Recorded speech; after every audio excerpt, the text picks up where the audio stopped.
இயேசு இந்த பூமியில் நடக்கும்போது அதே காரியம் தான் நடக்குது பாருங்களேன். அவர் ராஜ்யத்தின் சுவிசேஷத்தை பேசி ராஜ்யத்தின் காரியங்களை வெளிப்படுத்தி கொண்டிருந்த ஒரு சூழலில் தான் சகேவு என்கிற மனிதன் மாற்றப்படுகிறான். இயேசுவின் கிருபையினால் தொடப்படுகிறான். அவன் சொல்றான், ஆண்டவரே, யாருக்கிட்டையாவது நான் அநியாயமா வாங்கியிருந்தேன்னா 4 மடங்கு திரும்ப கொடுத்துட்றேன் அப்படிங்கிற. அப்போ அன்னைக்கு என்ன நடந்திருக்குது அந்த ஊர்ல? அந்த ஊர்ல அன்னைக்கு என்ன நடந்திருக்கும் நீங்க யோசித்து பாருங்க. தங்கள் பணத்தை இழந்த மனிதர்கள் தங்கள் பணத்தை 4 மடங்காக அன்னைக்கு பெற்றுக்கொண்டிருக்கிற ஒரு அற்புதம் அந்த ஊர்ல நடந்துச்சுங்க.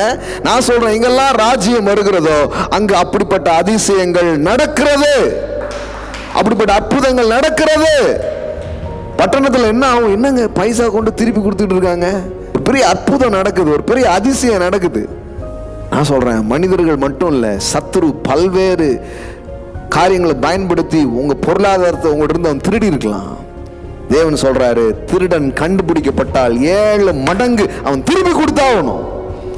ஒரு 7-fold ரிட்டர்ன். இன்னைக்கு நான் உங்களுக்கு சொல்றேன், இங்க இழந்த பணங்கள் எல்லாம் 7 மடங்காக உங்களுக்கு திரும்ப வருவதாக நான் சொல்லுகிறேன். அதுதான் தேவ நீதிங்க, ராஜ்யத்தின் நீதியை நான் உங்களுக்கு சொல்லுகிறேன்.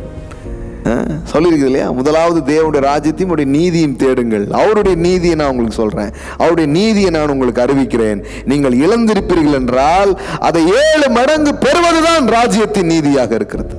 7-fold returns. 7-fold returns. இதெல்லாம் நடக்குமா? நான் சொல்றேன், நடக்கும். இதை நடப்பிக்கிற ஒரு தேவன் ஒருவர் இருக்கிறார் இந்த பூமியில். இல்லைன்னா ஒரு நம்பிக்கையுமே கிடையாது. ஒரு நம்பிக்கை இருக்குது, இதை செய்கிற ஒரு தேவன் ஒருவர் இருக்கிறார்.